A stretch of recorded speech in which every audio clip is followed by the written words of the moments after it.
साथ मैं हूं ललित प्रजापति। न्यूज 18 के मेगा ओपिनियन पोल के दूसरे दिन आपका बहुत बहुत स्वागत। और मेगा ओपिनियन पोल में कल हमने 242 लोकसभा सीटों के परिणाम आपके सामने रखे और आज हम आपको छत्तीसगढ़ की 11 सीटों समेत देश की 321 लोकसभा सीटों का ओपिनियन पोल दिखाएंगे, लेकिन मध्य प्रदेश भी हमारे फोकस में रहेगा। 543 में से 242 सीटों का सर्वे सामने आ चुका है, जिसमें बीजेपी की लहर दिखाई दे रही है और 242 में से 174 सीटों पर एनडीए गठबंधन को बढ़त है। ये जो पिलर ऑफ फिगर पॉइंट है, इस पर ध्यान रखिए। चुनाव से पहले अपनी जानकारियां एकदम दुरुस्त कर लीजिए, क्योंकि ऐसा वैसा नहीं, 1 लाख से ज्यादा का सैंपल सर्वे हमारा है। बिल्कुल, और हम आपको दिखा रहे हैं हर एक तस्वीर, क्योंकि हमने जनता का एक्यूरेट मूड समझने की कोशिश की। 242 सीटों का ओपिनियन हमने पोल आपको दिखाया, जिसमें से विपक्ष के इंडी गठबंधन के खाते में 61 सीटें जाती नजर आ रही है। लेकिन आज आपको दिखाएंगे हम 301 सीटों का हाल। और मध्य प्रदेश छत्तीसगढ़ पर खास फोकस रहेगा। मध्य प्रदेश की 29 में से 28 सीटों पर बीजेपी विजय परचम लहराती नजर आ रही है और 1 सीट कांग्रेस के खाते में जाने का अनुमान है। कल हमने आपको बताया भी था, आज हम आपको इसके रिएक्शन भी बताएंगे। और आज हम आपको दिखाएंगे छत्तीसगढ़ की 11 सीटों का हाल। आखिरकार छत्तीसगढ़ में कौन बाजी मारेगा? अगले कुछ घंटों में पूरी तस्वीर देश के मूड के साथ साफ हो जाएगी। तो सबसे बड़ा और पूरे इतिहास का, चुनावी इतिहास का, यह सबसे बड़ा मेगा ओपिनियन पोल है और उसकी वजह भी है जो हम लगातार आपको बता रहे हैं। सैंपल सर्वे 1 लाख से ज्यादा, 11 भाषाएं। न्यूज 18 का मेगा ओपिनियन पोल आज दूसरा दिन। कल हमने आपको दिखाया था 242 सीटों का हाल और आज आपको दिखाएंगे 301 सीटों पर क्या है सूरत हाल।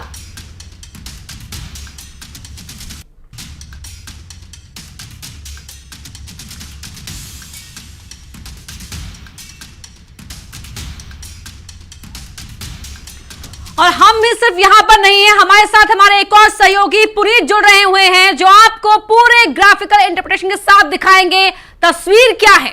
Puneet, over to you. बिल्कुल, तस्वीर क्या है ये हम आपको दिखाने वाले हैं, क्योंकि मध्य प्रदेश का कल हिसाब किताब हमने बता दिया था। हमारा जो सर्वे था उसमें मध्य प्रदेश की स्थिति क्या है ये तो हमने बता दी थी, लेकिन आज बारी है छत्तीसगढ़ समेत बाकी के जो 12 राज्य बचे हैं उनमें कौन बाजी मारने वाला है। और आज पूरे देश की तस्वीर साफ हो जाने वाली है, क्योंकि पहले दिन का सैंपल और दूसरे दिन का सैंपल जो है मिला करके पूरे देश की स्थिति क्या रहने वाली है और क्या चुनाव, जो लोकसभा का चुनाव सामने हमारे खड़ा हुआ है, उसमें देश का मूड क्या है, उसमें लोगों का मूड क्या है, क्या तस्वीर बन सकती है, तस्वीर कैसे साफ होगी। अगले कुछ घंटों में पूरी तस्वीर साफ कर दी जाएगी। लेकिन देश का मूड अगर अभी देखा जाए, 242 सीटों का देश का मूड क्या है, तो 242, 543 में से 242 सीटों में देश का मूड यह बता रहा है कि 174 सीटें एनडीए के खाते में जाती हुई नजर आ रही हैं। लेकिन देश का मूड यह भी बता रहा है कि 242 सीटों का जो सर्वे पहले हमने एक दिन पहले जो दिखाया था उसको हम बता रहे हैं, उसको हम आपको ग्राफिक्स के जरिए समझा भी रहे हैं कि एनडीए के पास 174 सीटें जो हैं वो जाती हुई नजर आ रही हैं। लोगों से सवाल हुए, उनके जवाब आए और जवाब के आधार पर यह हम बता रहे हैं कि इंडी गठबंधन यानी कि INDIA, इंडिया अलायंस को 61 सीटें जाती हुई नजर आ रही हैं। देश का मूड यह भी बता रहा है कि अन्य के खाते में 7 सीटें जाती हुई नजर आती हैं। यह पूरे देश का मूड जो है ये कल तो साफ हुआ था। मध्य प्रदेश की भी बात कर लेते हैं। मध्य प्रदेश की सीटें 29 और 29 की 29 सीटों में कल साफ हो गया था कि 28 सीटें जो है वो बीजेपी के खाते में जा सकती है। कांग्रेस और बीजेपी के बीच ही मध्य प्रदेश में मुकाबला होता है और पिछले चुनाव की तरह ही 2019 की तरह ही 2024 की तस्वीर भी बन सकती है, क्योंकि यहां पर केवल और केवल एक सीट जो है वो कांग्रेस के खाते में जाती हुई नजर आ रही है। ये सैंपल है और ये सर्वे है। सर्वे कुछ सवालों के आधार पर था, लोगों के जवाब के आधार पर है। और इस सर्वे से यह मध्य प्रदेश की तस्वीर साफ हो रही है, लेकिन अगले कुछ घंटों में पूरे देश की तस्वीर साफ हो जाएगी। मध्य प्रदेश के साथ जाहिर सी बात है कि छत्तीसगढ़ के जो लोग हैं उनको इंतजार होगा कि वहां का सर्वे क्या कह रहा है, वहां का ओपिनियन पोल क्या कह रहा है, वहां के लोग क्या समझ रहे हैं, उनकी राय क्या है, तो वो हम आपको बताने वाले हैं। क्योंकि छत्तीसगढ़ की कुल सीटें हैं 11 और 11 की तस्वीर तो आपको हम दिखाएंगे, लेकिन फिलहाल बता रहे हैं 29 मध्य प्रदेश की सीटों की तस्वीर जो कल साफ हो चुकी है। और इसमें बीजेपी 28 सीटों पर बढ़त बनाती हुई नजर आ रही है। Lalit, over to you. बिल्कुल पुनीत, और इस तरह से ग्राफिकल तरीके से हम लोगों को समझाएंगे भी, और इसके अलावा मैदान में भी हमारे सहयोगी लगातार हमारे साथ तैनात हैं। बिल्कुल, क्योंकि हमने अलग अलग भाषाओं के जरिए दर्शकों जनता है उनसे उनकी राय पूछी, सवाल उनसे पूछे, ताकि भाषा का यहां पर कोई ये ना रहे कि समझ नहीं पाए सवालों के सही जवाब जानने के लिए, हमने एक्यूरेसी समझने के लिए। और हमारे साथ हमारे 2 रिपोर्टर्स भी जुड़ गए हैं, शैलेंद्र हमारे साथ जुड़ गए हैं और साथ ही मिथिलेश गुप्ता भी हमारे साथ जुड़ गए। टीवी स्क्रीन पर आपको दिखाई दे रहे होंगे, साथ आवाम भी नजर आ रही है और उनके पीछे भारी भरकम भीड़ भी नजर आ रही है। सबसे पहले शैलेंद्र, आपके पास आना चाहेंगे। ओपिनियन पोल हम लगातार दिखा रहे हैं, और अब मध्य प्रदेश में हमने बताया 29 में से 28 पर जो बीजेपी है वो बढ़त है। आज तरह तरह के रिएक्शन आए। आज मध्य प्रदेश की भी बात होगी, छत्तीसगढ़ की भी बात होगी। आपके पीछे खड़ी जनता जनार्दन क्या सोच रही है? बिल्कुल, देखिए हमारे साथ यहाँ पर काफी संख्या में लोग मौजूद हैं और हम उनसे भी जानने की कोशिश करते हैं कि आखिर देश के दिल एमपी का मूड क्या कह रहा है। जिस तरह का ओपिनियन पोल आया, ओपिनियन पोल में बताया जा रहा है कि मध्य प्रदेश में 28 सीट बीजेपी जीतने वाली है। क्या लगता है, क्या मूड है? देखिए, ओपिनियन पोल में तो 28 तो आ ही रही है, लेकिन हमारे हिसाब से भारतीय जनता पार्टी के कार्यकर्ताओं की जो मेहनत है, सरकार की जो मेहनत है, संगठन की जो मेहनत है, उसके हिसाब से 29 की 29 सीटें हम मध्य प्रदेश में जीतने जा रहे हैं। और माननीय मोदी जी की जो गारंटी है वो जनता महसूस कर रही है, और उसके कारण से सारा जो लगातार भ्रष्टाचार भय मुक्त जो शासन। शैलेंद्र, लौटेंगे आपके पास। इस बीच बड़ी खबर आ रही है, एक बड़ी खबर, छत्तीसगढ़ की 11 सीटों का हाल अब से थोड़ी देर में। तो छत्तीसगढ़ का ओपिनियन पोल थोड़ी देर में। क्या है छत्तीसगढ़ की जनता का मूड, और जिस तरह से 2023 के चुनाव ने घनघोर तरीके से चौंकाया है, यही वजह है कि छत्तीसगढ़ का ओपिनियन पोल सबकी निगाहें टिकी हुई है कि आखिरकार छत्तीसगढ़िया सबले बढ़िया उसके मन में सोच चल क्या रही है। बिल्कुल, भले ही वहां पर लोकसभा की 11 सीटें हो, लेकिन देखिए मन टटोलना मुश्किल होता है। इसीलिए तो विधानसभा चुनाव के जब रिजल्ट आए तो सभी हैरान रह गए। ललित, जो बीजेपी जीत कर आई वो नेता भी कहते कि इतनी बड़ी जीत की उम्मीद तो हमें थी ही नहीं।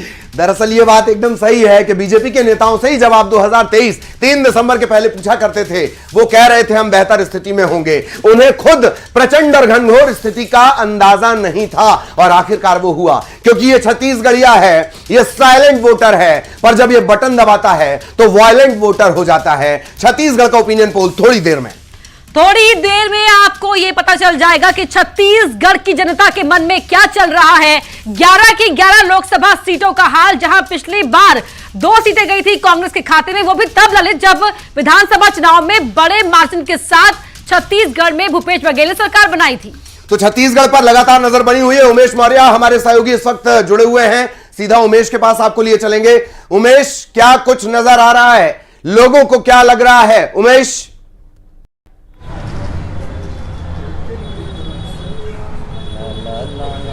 चलिए उमेश के पास फिर दोबारा जाने की कोशिश करेंगे। लगातार शैलेंद्र बने हुए हैं, मिथिलेश हमारे साथ बने हुए हैं, उनके पास भी हम आपको लिए चलेंगे। छत्तीसगढ़ का ओपिनियन पोल, छत्तीसगढ़ की जनता का मूड क्या है, ये थोड़ी देर में क्लियर हो जाएगा। अब से थोड़ी देर में मूड क्लियर हो जाएगा। हम आपको बता देंगे कि जब सवाल लेकर हमारी टीम पहुंची ग्राउंड पर छत्तीसगढ़ पर, तो उन सवालों के क्या जवाब मिले, छत्तीसगढ़ की जनता के दिल में क्या है, दिमाग में क्या है, जुबान पर क्या है, जो पोलिंग बूथ पर देखने को मिल सकता है। जहन में ये बात बनाकर रखिए कि ये ओपिनियन पोल है, लेकिन ओपिनियन पोल से पहले लगातार हमने ये सर्वे लिया है, बड़ा सैंपल साइज, 1 लाख से ज्यादा लोगों से अपने सवाल पूछे हैं, और उसके बाद ही तफसीर निकलकर सामने आई है जो छत्तीसगढ़ को लेकर थोड़ी देर में आपके सामने होगी। और इसमें थोड़े से इतिहास पर लिए चले। अपर्णा, जिस तरह से आपने मध्य प्रदेश में लगातार लोगों का मिजाज भापा, लेकिन इस वक्त कर्नाटक के 28 सीटों की तरफ रुख कर रहे हैं, दक्षिण का द्वार कर्नाटक। ओपिनियन पोल में एनडीए गठबंधन को बढ़त दिख रही है।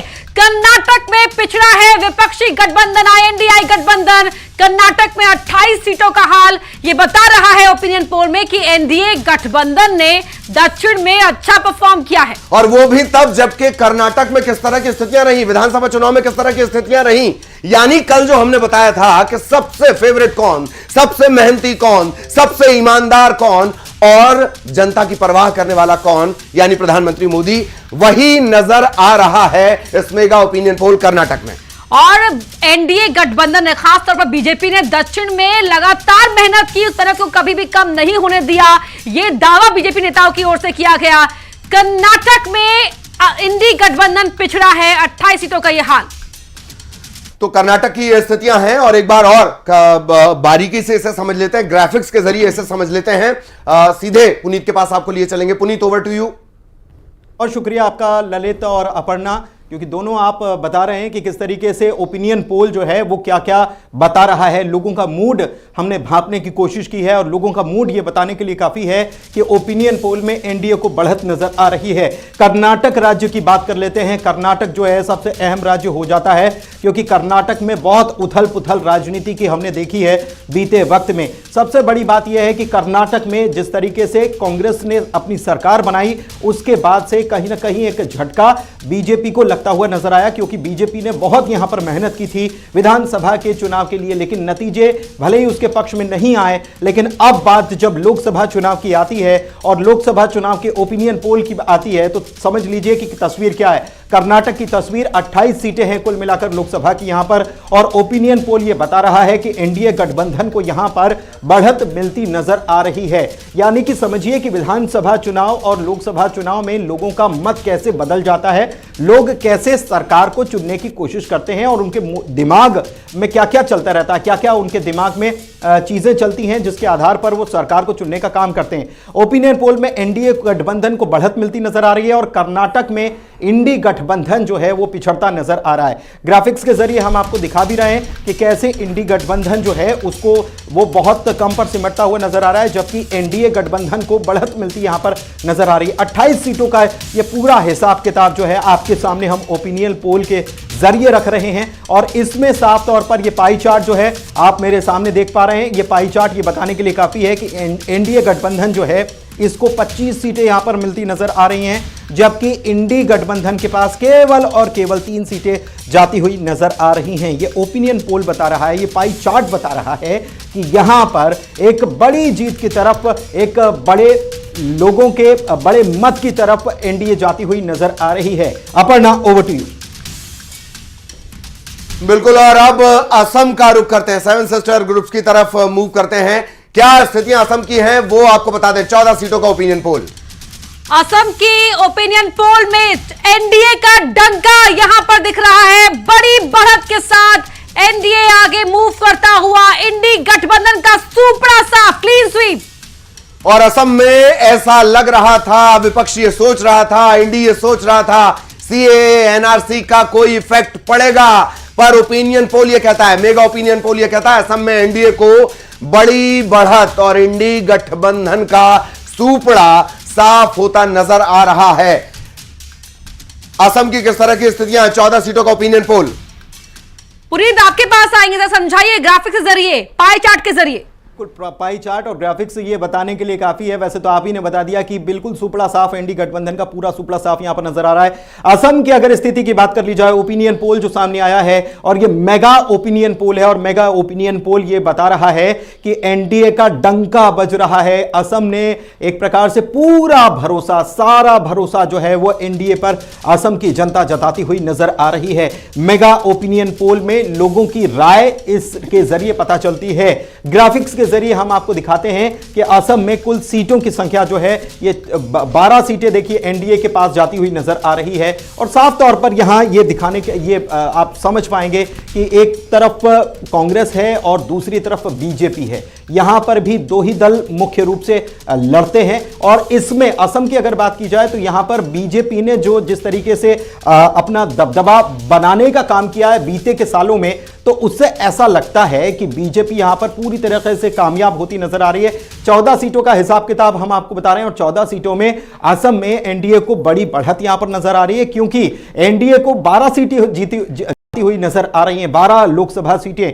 और असम में इंडी गठबंधन जो है उसका सुपड़ा साफ, यानी एक भी सीट यहां पर इनके पास नजर नहीं आ रही है। पाई चार्ट के जरिए आपको दिखाते हैं कि देख लीजिए, अन्य जो हैं, अन्य के खाते में 2 सीटें जरूर जाती हुई नजर आती हैं। 14 सीटों का हिसाब किताब और 12 सीटें जो हैं एनडीए के पास जाती हुई नजर आ रही हैं। यह असम का हिसाब किताब जो है वो आप समझ गए होंगे और इससे असम का मूड भी आप समझ गए होंगे। Lalit, over to you.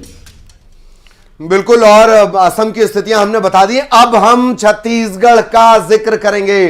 थोड़ी देर में छत्तीसगढ़ की स्थितियां भी साफ होने वाली हैं। 11 लोकसभा सीटें हैं, वहां पर जनता का मूड क्या है, इस बार किसको नफा किसको नुकसान, ये हम दिखाएंगे आपको ओपिनियन पोल के जरिए कि जनता क्या सोच रही है। पिछली बार 2 सीटें गई थी कांग्रेस के पास, 9 पर बीजेपी। इस बार क्या बीजेपी गेन कर रही है, कांग्रेस गेन कर रही है, नुकसान किसको है, सब आपको बताएंगे थोड़ी ही देर में। तो लगातार छत्तीसगढ़ का क्या हाल है, जनता का मूड क्या है, वो हम आपको बताएंगे। उमेश हमारे सहयोगी इस वक्त हमारे साथ जुड़े हुए हैं। उमेश, किस तरह के रिएक्शंस मिल रहे हैं? आपके पीछे लोग भी हैं, उनसे भी आप बात कर सकते हैं। उमेश। बिल्कुल, देखिए, अगर बिलासपुर लोकसभा की बात करूं तो बिलासपुर लोकसभा बेहद ही हाई प्रोफाइल सीट मानी जाती रही है और अगर 1996 से लेकर अब तक के चुनाव की बात करें तो यहां पर लगातार भारतीय जनता पार्टी ने कमल खिलाया है। और इस बार भी जिस तरीके से पूरा माहौल देखा जा रहा है, चूंकि प्रत्याशी की घोषणा कर दी गई है लेकिन कांग्रेस की अब तक यहां पर से घोषणा नहीं की गई है, तो कहीं ना कहीं मनोवैज्ञानिक रूप से अभी भी भारतीय जनता पार्टी बढ़त बनाई हुई है। हमारे साथ कुछ लोग हैं, किस तरीके से इस चुनाव को देखते हैं, लोकसभा चुनाव को, और आप क्या लग रहा है कि किसकी सरकार बनने वाली? देखिए, चुनाव है, चुनाव में कांग्रेस भी अपने प्रत्याशी उतारेगी और भाजपा भी अपने प्रत्याशी उतारेगी। ठीक है, इन दोनों का चयन दोनों ही पार्टी बहुत सोच समझ के और इस तरीके से करेगी ताकि उनकी पार्टी को जीत मिले।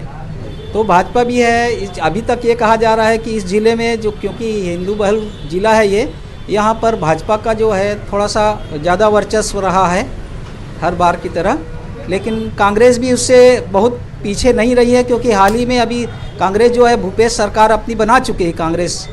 हालांकि अभी जो है फिर से विधानसभा में जो नतीजा जो है भाजपा के पक्ष में गया है, लेकिन फिर भी यहाँ पे आपको बिल्कुल बराबर कांटे की टक्कर देखने को मिलेगी। बिलासपुर लोकसभा किसके खाते पे जाती दिखाई दे रही है? बिलासपुर लोकसभा अभी फिलहाल जैसे कांग्रेस उम्मीदवार घोषित करती है तो अभी तो उम्मीदवार ही इनको नहीं सही मिल रहा है, पेपर के हिसाब से कोई उम्मीदवार ही नहीं टकराया जा रहा है। और ये कांग्रेस यादव समाज को लेके यादव को खड़े करने को है, मतलब ये खुद समझ में इनके बाहर है कि प्रत्याशी कौन सा खड़ा किया जाए। उस हिसाब से कांग्रेस का तो लगता ही नहीं कि लोकसभा में आना। आप किस तरीके से देखते हैं? युवा हैं, आप क्या बता देखते हैं? लगातार पिछले साल भी भाजपा की सरकार बनी थी लोकसभा में, इस बार भी शायद मेरे को लग रहा है कि बनेगा और युवाओं के लिए भी बेहतर होगा। और युवाओं के लिए मैं चाहता हूं कि युवाओं के लिए जितने भी हो सके बेहतर लाभ मिले। बिल्कुल, आपका क्या ओपिनियन है लोकसभा चुनाव को लेकर? जी, इस बार तो 100% भाजपा का ही होता है। 100% भाजपा के आने की बात कह रहे हैं उमेश। लौटेंगे आपके साथ और थोड़ी देर में ओपिनियन पोल की तस्वीर दर्शकों के सामने भी रखेंगे। देखिए, जो यहाँ पर रोमांच है ना वो बना रहना चाहिए। और सहयोगी भी दिख रहे हैं, शैलेंद्र है, मिथिलेश है। मिथिलेश, आपके पास आऊंगे से लोगों से जानिए वहां पर ओपिनियन पोल के बाद किस तरह की वहां पर हलचल बढ़ी है। सीधा इंदौर में इस वक्त मैं मौजूद हूं और इंदौर में जो मौजूद इस वक्त मेरे साथ जनता, सीधा उन्हीं से बात करेंगे। चुनाव की अगर बात करें तो लोकसभा चुनाव क्या लगता है कि किस तरफ जा रहा है? मध्य प्रदेश में लोकसभा चुनाव में बीजेपी की 29 सीटें आ रही है, क्योंकि जिस तरह से मोदी जी के नारे पे पूरा देश अमल कर रहा है, पूरा देश विश्वास करता है, और जो मोदी जी की गारंटी है उसकी खुद गारंटी मोदी जी है। इसलिए आम आदमी में बीजेपी सरकार और मोदी जी में इतना अटूट और अगाध विश्वास है कि एमपी में 29 सीटें इस बार बीजेपी को आएगी। इंदौर में फेमस है भुट्टे का केस, और मध्य प्रदेश में आएगी बीजेपी की सीट 29। क्या कहेंगे आप?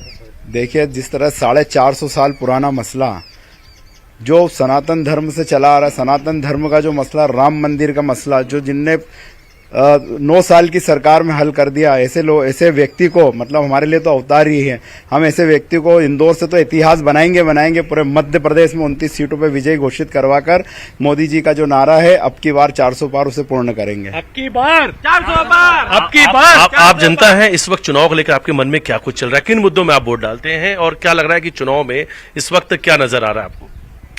देखिए, जिस तरह जब से मोदी जी की सरकार आई है और जो वो कह रहे हैं वो कर रहे हैं, और इतने बड़े बड़े मुद्दे जो अभी तक हल होने का लोग, बड़े बड़े नेता भी कहते थे कि भाई ये तो कभी हल, ये तो हो ही नहीं सकता।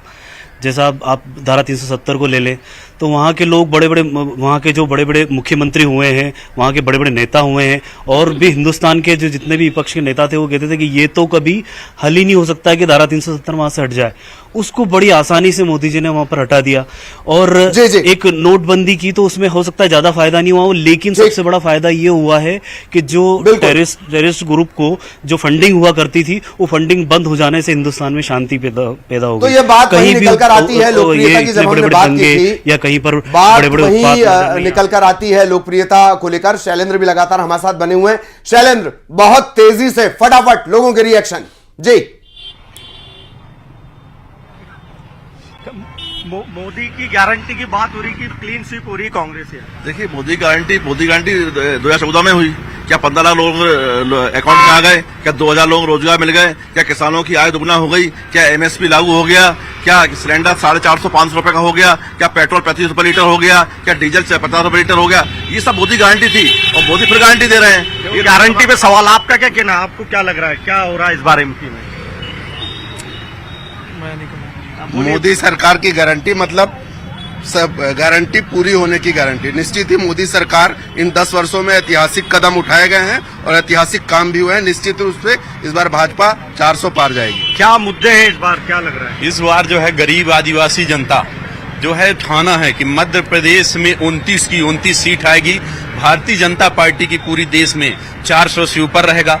माननीय नरेंद्र मोदी जी देश की जनता को अपना परिवार मानते हैं।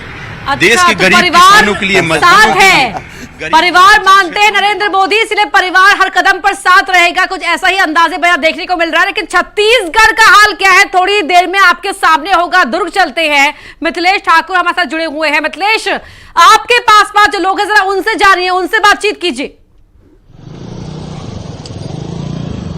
जी देखिए, लोकसभा का चुनाव हो रहा है, फिर से जंग जारी होगी। कैसा दिखते हैं? छत्तीसगढ़ की बात किया जाए, दुर्ग जिले की बात किया जाए। देखिए, छत्तीसगढ़ में तो मोदी की लहर चल रही है। आपको साफ बता दें, मोदी जी की लहर चल रही है। जो कार्य योजनाएं चल रही हैं उनकी, महतारी वंदन योजना से लेके, जो सारे नेता उनके मुख्यमंत्री से लेके विजय शर्मा साहब जो डिप्टी सीएम है, वो ये बता रहे हैं कि आपको लाभान्वित किया जा रहा है।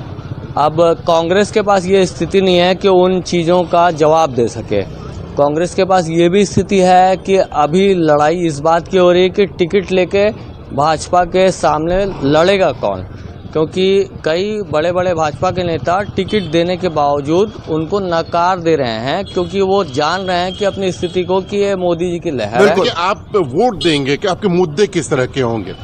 देखिए, मैं वोट अगर दूंगा तो मैं एक पत्रकार इंसान हूँ, और मैं वोट अगर दूंगा तो मैं देश की प्रगति के लिए, एक मध्यम वर्गीय परिवार के लिए, क्योंकि गरीबों के लिए काफी सारी योजनाएं बनती हैं। चलिए मैं आपके पास आऊंगा मिथिलेश, चर्चा करेंगे आगे भी आपके पास आएंगे। आप लोगों के साथ इसी तरह बने रहें। राजेश सिरोठिया साहब वरिष्ठ पत्रकार हैं, वो हमारे साथ जुड़े हुए हैं। सिरोठिया साहब, लगातार कल से हम मेगा ओपिनियन पोल दिखा रहे हैं। मूड किस तरह से है, पूरे देश का मूड किस तरह से है। मैं आपका एक क्विक रिएक्शन जानना चाहूंगा कि ज्यादातर जगहों पर एनडीए को बढ़त, मसलन यूपी या मध्य प्रदेश की बात कर ली जाए, 28 सीटों पर जीत बताई जा रही है, और थोड़ी देर बाद छत्तीसगढ़ का भी ओपिनियन पोल आ जाएगा। आपका क्विक रिएक्शन जी सिरोठिया साहब। देखिए, सबसे बड़ी बात यह है कि कांग्रेस भाजपा को एक तरफ छोड़ दें तो देश में एक तरह से जो एक सनातनी भाव जो एक हिंदू समाज में पैदा हो रहा है, वो भारतीय जनता पार्टी का जो लक्ष्य था कि हमें 50% से ज़्यादा वोट पाना है, 50% के फिगर को क्रॉस करना है, वो चाहे अनचाहे वो सनातनी भाव जो है उसको पूरा कर रहा है। और भारतीय जनता पार्टी के कार्यकर्ता जो है और कांग्रेस के कार्यकर्ताओं के बीच का अंतर तो हम बरसों से देखते आ रहे हैं। वो बूथ तक पहुंचने में कामयाब रहे, लोगों को जगाने में कामयाब रहे और विपक्ष वाले तक खुद ही जाग जाए, ये बहुत बड़ी बात हो जाती है। राजेश जी, आपसे चर्चा को आगे बढ़ाएंगे, लेकिन छोटे से ब्रेक के लिए हमें यहाँ पर रुकना पड़ रहा है। फौरन लौट रहे हैं क्योंकि आगे होगी छत्तीसगढ़ की तस्वीर।